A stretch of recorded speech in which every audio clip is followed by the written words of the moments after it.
Good afternoon, everybody, on this beautiful Tuesday, May 27th, 2025, for the Administrative Committee regular meeting. To my right is Sandra Kelly. To my left might be Drew Davis. We'll see if when he shows. Let's go ahead and start with the regular agenda, which is the approval of the Administrative Committee meeting minutes from April 28th, 2025. Sandra, did you have anything? No questions for me. Likewise. Yeah. So let's approve them. Let's approve them. Great. They're all on consent. Great. Okay, great. The second item of the regular agenda, the amendment to Moscow Rugby Block Party alcohol use request in Entertainment District. Hello, hello, Amanda. Entertaining this afternoon. Good afternoon. Good afternoon. So in your packets is just a minor change to the Moscow Rugby Block Party. Originally, when we had presented this event in the Entertainment District, the idea was at the time alcohol would be served right out of Slice tap room. And the applicant has further clarified that they would actually like to serve off premise. All that does is they have to pull a catering permit. And then we have updated the site map to show the general location of where that service will be. That off premise. Yeah. Yep. And that's within their event footprint. Okay. And what I assumed was essentially like if there wasn't like a essentially grabbing a beer, taking it out onto the street was the necessary need for the amendment. I think we wanted to just have it. I think usually per these events, what we have in the resolutions is like central ID checkpoint. Since originally in the application is going to be on premise, the Slice tap room was going to be used as that central ID checkpoint. Now that's coming off premise, we need that per the event footprint, as we've done with most of our events. So we're not entirely sure. I mean, the applicant made this decision on their own, yeah. I think just for efficiency of service to move that service point out into the street. Gotcha. And so one of the items identified that they would comply with in the resolution is they would follow the application as presented, and that was an attachment to the resolution. So we didn't want to make that modification as staff to modify the point of service without the council acknowledging and recognizing that. Great. Cool. And just quick, Amanda, on things. I know when we have our bigger events, when we have a lot of different people serving alcohol and whatever, that's what I know in my head. How does that work with other folks? Maybe like say Mingles is like, oh, we're going to let our folks go out and walk around with beer too. Is that a yay or a nay? They still have to go through the process. Okay. So they still have to submit an event application. It still has to come through this body for approval within the, Great. and it still has to be within the entertainment district. Yeah. So like if Mingles decided to completely move their business and it was, I don't know, say like where Magenta and Company is, that's technically outside the entertainment district. And then a little bit more red tape involved, still doable, Okay. but not as easy if outside of the entertainment district. So this is a kind of a normal for us kind of what we do. And making sure. And there's nothing that changes anything. I believe that essentially the cups and the wristbands will be issued in that event footprint on 2nd Street, and it would still allow someone to traverse that event footprint, come onto the sidewalk, and still go into Slice as a business. Okay. So it does Nice. allow for Great. that. Yeah, and the cups looked good. Yeah. Yeah, I like the cups. Yeah, that answers. Yeah, me too. Yeah. Okay. Yeah. And And I saw that this is this upcoming Saturday.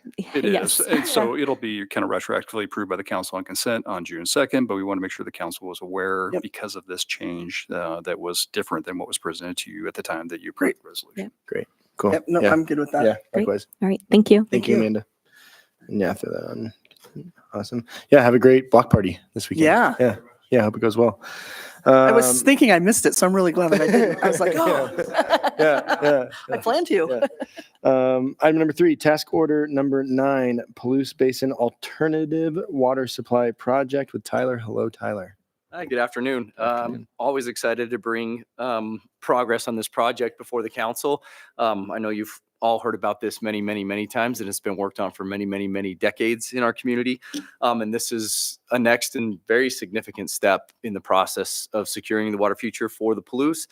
So the city of Moscow is before the committee today is a task order with HDR Engineering Incorporated. HDR Engineering is on our roster for this type of service. This would be task order number 9 with that firm. And this is the continuation of the work that's been done in cooperation with the Palouse Basin Aquifer Committee. We've identified the Clearwater River as a likely alternative for an alternate water supply. And this project is the agreement with HDR Engineering, who was selected through a request for qualifications process. We negotiated a scope of work. And I'll just go through a little bit, a reminder of what this entails and what's contained within this agreement that's before you. The Palouse Basin, it's our groundwater basin, and it's our sole source of domestic water for both Moscow, Pullman, the Universities of Idaho, and Washington State University, as well as some smaller communities like Palouse. We cooperate in efforts toward the stabilization of aquifer in our basin through the Palouse Basin Aquifer Committee. The Palouse Basin Aquifer Committee is comprised of the main pumpers, which include the city of Moscow, city of Pullman, both universities. We also have participation from Laytown, Whitman County, and we have the Department of Ecology and the Idaho Division of Water Resources that also participate. We draw our water from an aquifer system. This aquifer system has been in decline since it was tapped in the late 1800s and continues to decline. The rate of decline is lower than it used to be, which is great, and we think largely attributable to conservation. We've seen very good response to our conservation efforts in the area, but it still continues to decline. And so we're mining the aquifer, and we need to stabilize this aquifer. There was an effort in 2016 that was conducted to identify all potential sources of water and then rank them according to potential feasibility. The initial project that was looked at was a project that was completely contained within the basin, a series of smaller projects within the basin. As we dug into the numbers on that project, it became apparent that that wasn't going to be a feasible project. The cost per acre foot was really high, and the acre feet available and when they were available just didn't make it realistic given the quantity of water that we needed. Our demand horizon is a 50-year demand horizon, and then it accounts for a 30% contingency for aquifer stabilization. So 30% of current use is about what we estimate we would need to stabilize the aquifer, and then there's the 50-year demand horizon that's built on top of that. So the next priority, next prioritized project was what at the time was called Project Number 1. It's a diversion from the Clearwater River.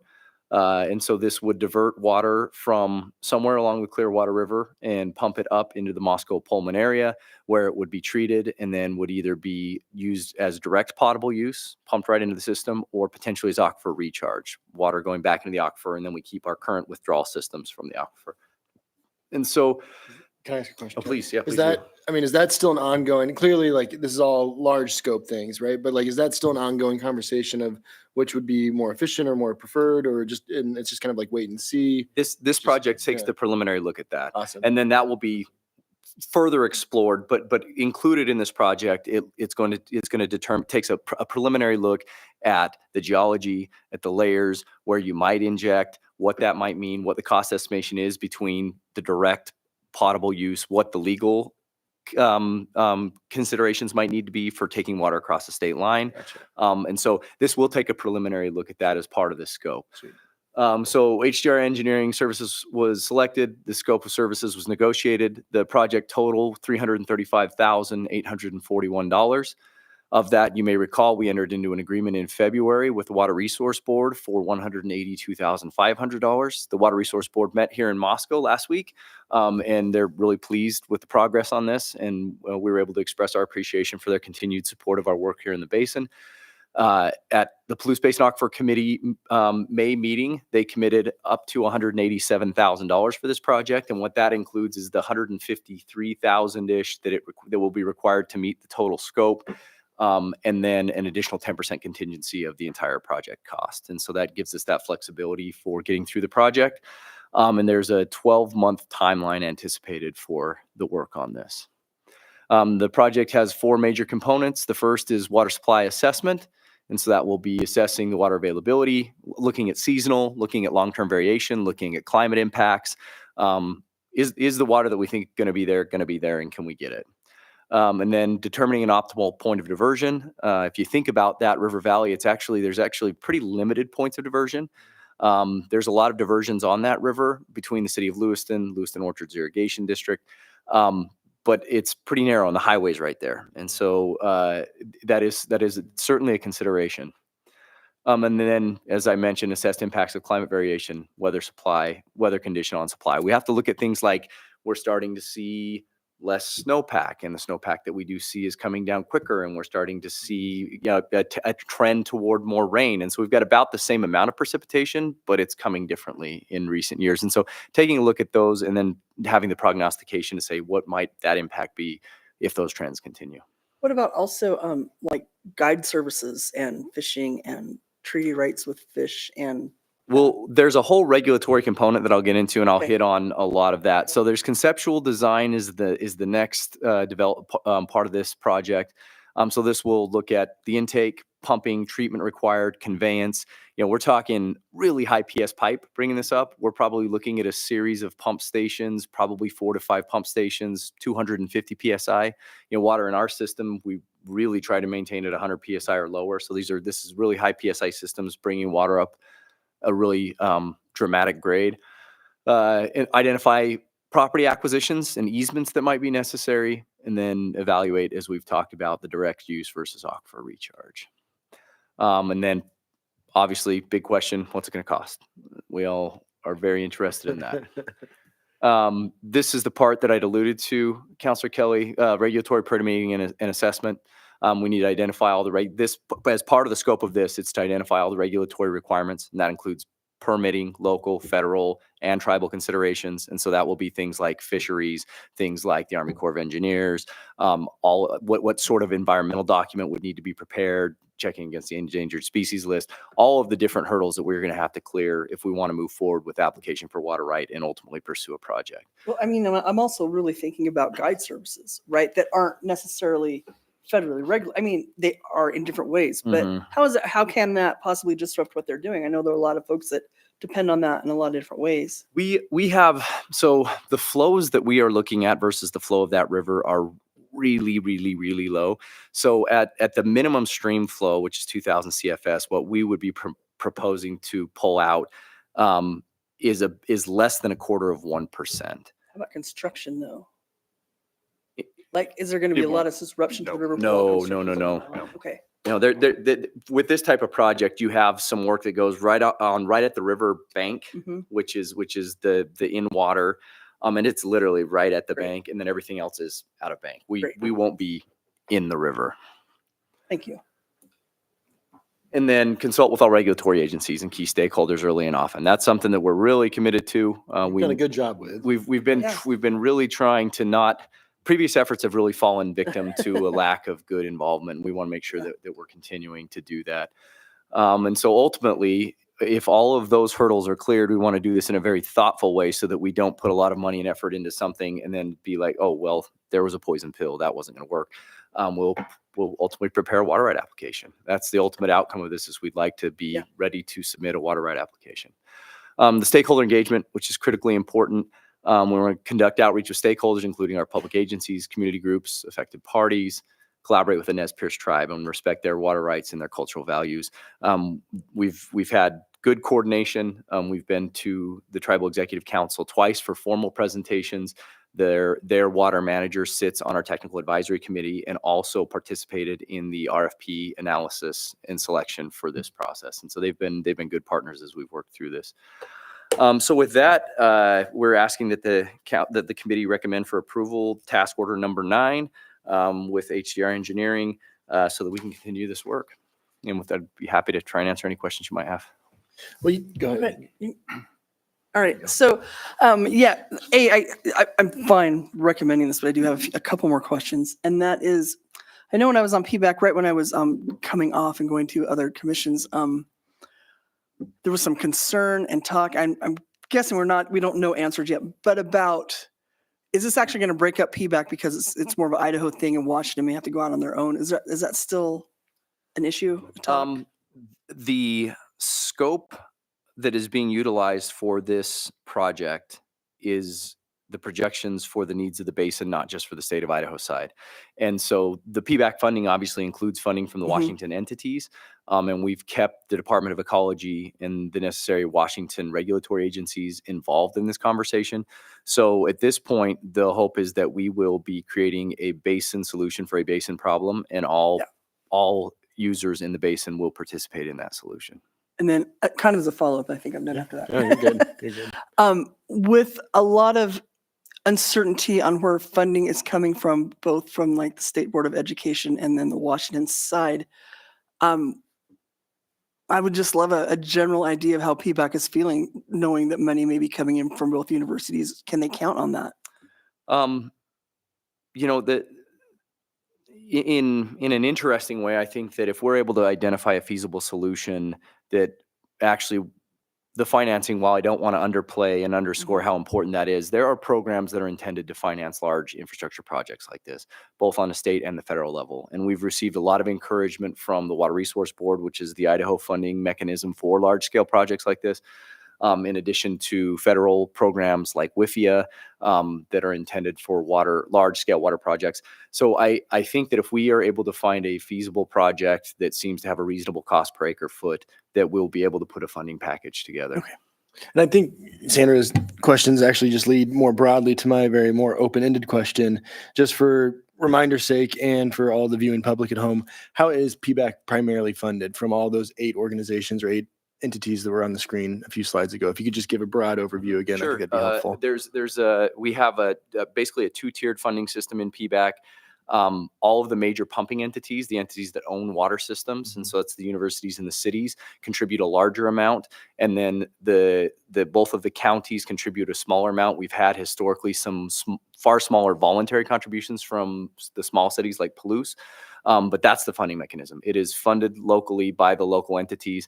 And then we've pursued and received funding for projects from both the state of Washington and the state of Idaho. But, historically, the state of Washington's done a lot of work in funding a lot of the alternate supply study work. And then more recently, this money that's come in from the Division of Water Resources. And so we've had a lot of support from our states. But the activities of PBAC, the PBAC staff, and PBAC specific research has been funded locally. Okay, great. And then where was HDR located at? HDR has a number of offices. They have a large office in Spokane. Okay. And some of the staff that we'll be working with come out of Spokane. Others are over in the Tri-Cities and West Side. Okay. So regional. But yeah, and they've done work. They actually were the firm that did the initial work for the concept for bringing water up from the valley in 2019. They were the authors of that 2019 paper on this potential. Great. Anything else? No? Definitely recommend for approval. I think we should put on regular I was going to say agenda. that too. Yeah. If you don't mind coming back and doing it again. More than happy to, and I agree. I think that's Great. be a Thank good you. idea. Thank you so much, This Tyler. is cool. It is cool. It's exciting. When I was reviewing the packet, I was like, I think Tyler's going to be pretty stoked. This is the most significant step in a Yeah. long time in this. Yeah. I'm really excited. Yeah. So we look forward to seeing you at council. Thank Yeah. you. Thanks, Tyler. Agenda item number 4. I almost feel like we should just wait a while and maybe come back. Adoption of the State of Idaho Deferred Compensation Plan. Hello, Bonnie. Hello. Hi, Bonnie. Good afternoon. Thank you. So what we have in front of you is just a request resolution to adopt the State of Idaho 457 Deferred Comp Plan. This is a plan. It is currently administered through Nationwide. The State of Idaho Code does allow counties, cities, different agencies to be able to adopt into the State of Idaho plan, utilizing the vendor Nationwide as the deferred comp provider. So in front of you is resolution for us to adopt that for the city of Moscow.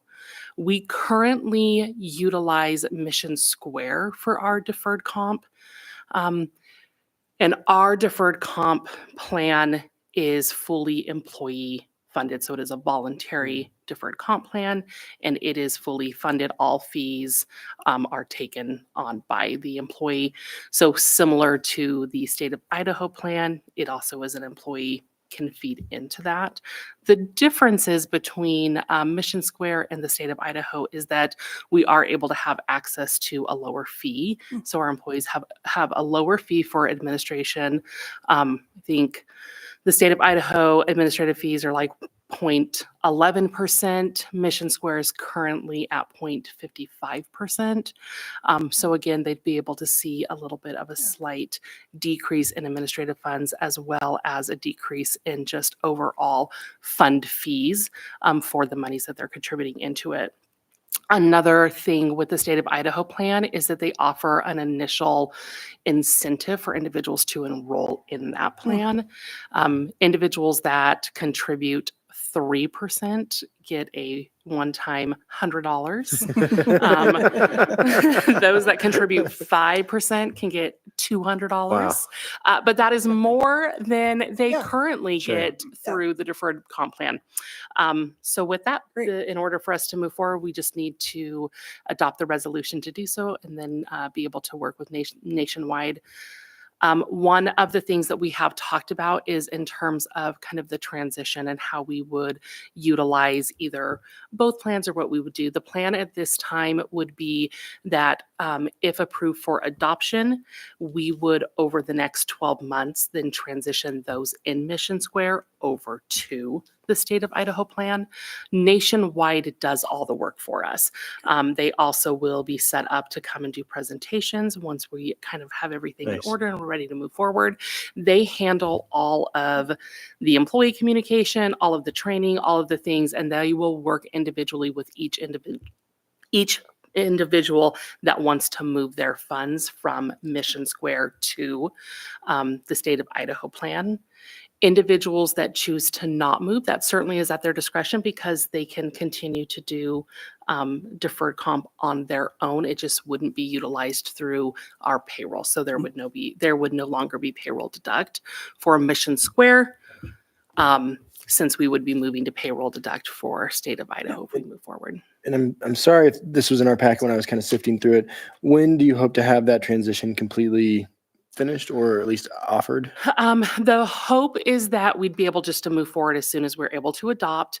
We are going to be rolling out open enrollment here at the kind of mid-June. So while it is not, deferred comp is not tied to open enrollment, it's not tied to our medical benefits, but because we will already be having the attention of our employees, the thought is that we'd be able to try to get some of those meetings going for that rollover to start June, July timeframe, and then that 12 months to follow kind of, basically from August, we'd probably go the next plan year, go until the end of July. How often do things like this come up? Like, just one day go, I think we're going to try and switch this. I mean, no, in this, how'd it come about, I guess? In this situation, we have, Lewiston, the city of Lewiston actually just did this transition. So they, in the last, I think, couple of months, so I think it was around January, they ended up transitioning from Mission Square to the state of Idaho plan, kind of in a similar process that we're considering. So how it came about to us is that one of the individuals that works for Lewiston has a Mission Square deferred comp, has a plan through Mission Square, and part of those funds are from city of Moscow. And as part of that, then we have to sign off on those funds being released so that individual could roll them over. So in the course of that, then representatives from Nationwide were doing all the paperwork for that employee and had come up and had just kind of talked a little. I asked a number of questions. They provided information regarding the benefits of the state of Idaho plan and if it was anything that we were aware of. And so we just gathered information, met with them to kind of get a better idea of what those actual benefits would be to move from one plan to another or kind of whatever decision we made. So that's how it came about. No, I appreciate that. It's such a weird world to me. I just trust, like, whether I'm an employee or whatever, I'm like, you all know those weird numbers, but I like to know the process of why it came out. So I appreciate that a lot. Yeah. And the nice thing with the state of Idaho plan is that it's administered through Nationwide. They have a group, a fiduciary group that meets for the state of Idaho that's really looking at those employees and ensuring that we're benefiting, that the state of Idaho is benefiting the individuals on that plan. Is there any penalty that we incur by not utilizing Mission Square anymore? Or is it- Not that we are aware of. So we kind of in looking at our paperwork and the information that we have, there is nothing in there that we have seen that would incur any penalty. Obviously, we still want to make sure we're doing a little transition Sure, with them, and then we sure, would work good. with them in that transition. But Good, good. yeah, not that we are currently aware of, and nothing that's in any of the paperwork that we have. Let's approve. Move to approve. Yeah. There you go. Cool. Resolutions Would you that like have to this on go. consent? Resolutions can be on consent. I'm good with that. Yeah, sounds great. Unless you want to talk to the whole council for one Yeah. last time. I mean, as much as I'm sure, I'll prepare a PowerPoint. It'll take hours. It'll take an hour and 27 minutes. Never mind. We'll put it on Never consent. mind. Thank Yeah. you, Bonnie. Thank you, Bonnie. Good luck. Thank you. Anything from staff, Bill? Nope, that's it. Let's adjourn. Deal. It was Cool. short and sweet. Cool.